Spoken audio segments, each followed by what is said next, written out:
শিৱসাগৰৰ ভটিয়াপাৰাত অৱস্থিত ONGCৰ RDS 147A নম্বৰৰ ৰিগটোত আজি 12টা দিনে অহৰহ গেছ নিৰ্গমন হৈ আছে। ONGCৰ বিশেষজ্ঞ দল আৰু আমেৰিকাৰ পৰা অহা 3জনীয়া বিশেষজ্ঞ দলটোৱে যৌথভাৱে এই গেছ নিৰ্গমনৰ বাবে অভিযান চলাই আছে। তেওঁলোকে অভিযান চলাই থাকিলেও কিন্তু এই পৰ্যন্ত গেছ নিৰ্গমন সম্পূৰ্ণৰূপে বন্ধ কৰিবলৈ সক্ষম হোৱা নাই, যাৰ বাবে অধিক উদ্বিগ্ন হৈ পৰিছে এইসকল ৰাইজ। মই দেখুৱাইছোঁ তেওঁলোকে আজি 12টা দিনে নিজৰ ঘৰখন এৰি এনেধৰণে আশ্ৰয় শিবিৰত পাৰ কৰিবলগীয়া হৈছে।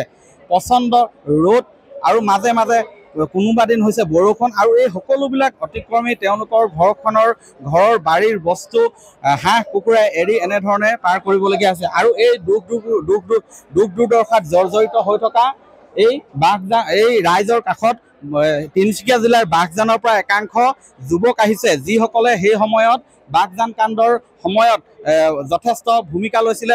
সেই ONGCৰ যি ৰিগ গেছ নিৰ্গমনৰ ক্ষেত্ৰত তেওঁলোকে সহায় কৰিছিলে আৰু তেওঁলোকে যি বাঘজান কাণ্ড হৈছিলে তাৰ বিৰুদ্ধে সেই সময়ত তীব্ৰ প্ৰতিবাদ সাব্যস্ত কৰিছিলে, যাৰ বাবে তেওঁলোকে ক্ষতিপূৰণ বহু পৰিয়ালে লাভ কৰিবলৈ সক্ষম হৈছিলে। সেই বাঘজানৰ প্ৰতিনিধিয়ে আজি আহি এইসকল ৰাইজৰ কাষত থিয় দিছেহি, তেওঁলোকৰ সমস্যাৰ বুজ লৈছে। তুমি ক'ৰ পৰা আহিছা? হয়, আমি বাঘজান গাঁও মিলনজ্যোতি যুৱ সংঘ তথা বাঘজানৰ যেতিয়া 2020 চনৰ কাণ্ড সংঘটিত হৈছিল, অইলৰ যি কাণ্ড সংঘটিত হৈছিল, সেই ঠাইৰ পৰা আমি বাঘজান গাঁও মিলনজ্যোতি যুৱ সংঘৰ প্ৰতিনিধি আহিছোঁ। তোমালোকে তেওঁলোকৰ এই কাণ্ডৰ বুজ ল'বলৈ আহিছা, ৰাইজৰ কাষত থিয় দিছা। হয় হয়, আজি আমি যেতিয়া আমাৰ 2020 চনৰ 27 মে তাৰিখে যি অইলে বিস্ফোৰণ কৰিছিল, সেই একেই অৱস্থা আমি দেখিছোঁ আজি এই শিৱসাগৰ ভটিয়াপাৰাবাসীত। আচলতে এই শিৱসাগৰ ভটিয়াপাৰাবাসী আচলতে দুখ কি, বা আমাৰ সেই যেতিয়া 2020 চনৰ 27 মে তাৰিখে অগ্নিকাণ্ড সংঘটিত কৰিছিলে সেই ৰাইজৰ আচলতে দুখ কি? এইখন চৰকাৰে অইল বা ONGCকে মাত্ৰ ব্যক্তিগত খণ্ডক গতাই দিছে কোম্পানীবিলাক। তেওঁলোকে কিন্তু ইয়াৰ যি ৰাইজ আছে, ওচৰ দাঁতিকাষৰ ৰাইজ আছে, এই দাঁতিকাষৰ ৰাইজসকলৰ কিন্তু জীৱন নিৰাপত্তা বা এই পৰিৱেশৰ নিৰাপত্তাৰ কিন্তু কোনো ধৰণৰ ব্যৱস্থা গ্ৰহণ কৰা নাই। মানে ব্যক্তিগত খণ্ডলৈ যেতিয়া দি দিয়া হৈছে তেতিয়াৰ পৰা আচলতে এনেধৰণৰ ঘটনা বেছি হৈছে। হয়, আচলতে আপোনালোকে দেখিছেই 2020 চনৰ যি কাণ্ড সংঘটিত হ'ল সেইটো আচলতে জন এনাৰ্জি, সেইটো প্ৰাইভেট লিমিটেড। আচলতে এই ONGC যি কাণ্ড সংঘটিত হৈছে এইটো আচলতে XK পেট্ৰলিয়াম, এইটো এটা হৈছে প্ৰাইভেট লিমিটেড। আচলতে আমি ক'ব বিচাৰোঁ আচলতে প্ৰাইভেট লিমিটেডক গতাই দিয়াৰ কাৰণে অতি সোনকালে কৰিব বিচাৰে তেওঁলোকে কামটো, সেইকাৰণে এই কাণ্ড সংঘটিত হৈছে। আৰু যিসকল ৰাইজ আছে মই তেওঁলোকৰো মনৰ কথা বুজ ল'ম। মই যিহেতু এইসকল ৰাইজৰ কাষলৈ আহিছে আজি বহু দূৰৰ পৰা বাঘজানৰ পৰা আহিছে। বাইদেউ অকণমান এইফালে চাব। আজি বাঘজানৰ পৰা এটি দল আহিছে, যিসকলে আপোনালোকৰ সমস্যাৰ বুজ ল'বলৈ আহিছে। কি ক'ব? বাঘজানৰ পৰা আহিছে তেওঁলোকৰ মিলনজ্যোতি সংঘ নামেৰে এটা সংঘৰ পৰা যুৱকসকল। আচলতে তেওঁলোকে ঠিকেই কৈছে, ই আমাক সজাগ কৰি দিছে। বাঘজানত তেওঁলোকে যিখিনি মানে তেওঁলোকে সমস্যাৰ সন্মুখীন হ'ল, যি বাঘজানৰ পৰিস্থিতি তেওঁলোকে এতিয়া কি ক'ব? ইয়াত কি পৰিস্থিতি? ইয়াত পৰিস্থিতি আমি সদায় এটা সুফল মানে এটা ভাল দিনৰ আশাৰে সদায় দিনটো আমি আগ্ৰহে বাট চাই থাকোঁ। আজি সমাধান পাম, আজি ভাল হ'ব, সেইটো আশাৰেতো আছোঁ।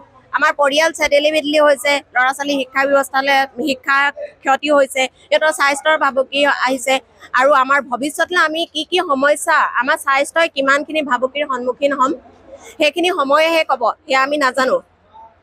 হয়, তেওঁলোকে আচলতে যথেষ্ট ভুক্তভোগী, আৰু মই দেখুৱাইছোঁ তেওঁলোকে কিছু পৰিৱেশ বাঘজানৰ যিটো প্ৰতিনিধি দল আহিছিলে সেই দলটোৱে বৰ্তমান এনেধৰণে বুজি লৈছে পৰিৱেশ পৰিস্থিতি। বাইদেউ, হয়, আজি প্ৰথমতে মই ক'ম যে বাঘজানৰ পৰা আমাৰ দুখ দুৰ্গতি বুজ ল'বলৈ তেখেতলোকৰ এটা যুৱ সংঘৰ দল আহিছে। তেওঁলোকৰ যিটো পৰিস্থিতি সৃষ্টি হৈছিলে সেই পৰিস্থিতি আমাৰ যাতে নহয় তেওঁলোকে সতৰ্কবাণী শুনাবলৈ আমাৰ ইয়ালৈ আহিছে। কিন্তু যি দেখিছোঁ ONGCয়ে যি সান্তনা বাণী আমাক শুনাই আছে, আজিলৈকে আমি সান্তনা বাণীয়ে শুনি আছোঁ। কি হৈছে কি নাই হোৱা আমি ইয়াৰ মানে কোনো ভাল হোৱাৰ পৰিণতি এতিয়ালৈকে আমি দেখা নাই, আৰু আশাৰ ৰেঙনি দেখা নাই এতিয়ালৈকে। কৰিছে বাহিৰৰ পৰা এক্সপাৰ্ট আনিও তেওঁলোকে কৰিছে, কিন্তু কি পাইছে কি মেলিছে আমিতো ক'লেহে গম পাম। কিন্তু আমি সদায় ভয় শংকাতে ভুগি আছোঁ, আৰু যথেষ্ট আমাৰ ক্ষতি হৈছে স্বাস্থ্যৰ পৰা কিছুমানে ছ'চিয়েল মিডিয়াত দিয়া দেখিছিলোঁ যে গেছ নিৰ্গমন প্ৰায় হৈ আছে, নিৰ্গমন হ্ৰাস পাইছে বুলি দিছিলে। আমাৰ মতে কিন্তু হ্ৰাস পোৱা নাই। আমি যিটো গতিত শব্দ শুনি আছিলোঁ প্ৰথম দিনাৰ পৰা একেভাগে আমি শুনিছোঁ। একেবাৰে প্ৰথম যেতিয়া হৈছিলে তেতিয়া শব্দটো বহুত বেছি আছিলে। তাৰপিছত ধৰি লোৱা এঘণ্টামানৰ পিছত যিটো শব্দ হৈ আছে একেটা শব্দই আমি শুনি আছোঁ বৰ্তমানলৈকে। সেই বৰ্তমানলৈকে আমি এনেধৰণে সমস্যাত পৰিছে তেওঁলোকে, কাৰণ আজি 12টা দিনে তেওঁলোকে আশ্ৰয় শিবিৰত পাৰ কৰিছে। তেওঁলোকৰ সন্তানে স্কুললৈ যাব পৰা নাই। বৰ্তমান বহুতৰ পৰীক্ষা চলি আছিলে, কিছুমানে পৰীক্ষা দিব পৰা নাই, ইউনিট টেষ্ট চলি আছিলে, ইউনিট টেষ্ট দিব পৰা নাই। ইয়াৰ উপৰিও তেওঁলোকৰ ঘৰুৱা আন যি পোহনীয়া আচলতে ঘৰচীয়া জীৱ জন্তু আছিলে, হাঁহ কুকুৰা আছিলে, এই সকলোবিলাক তেওঁলোকে বাদ দি আশ্ৰয় শিবিৰত পাৰ কৰিবলগীয়া হৈছে।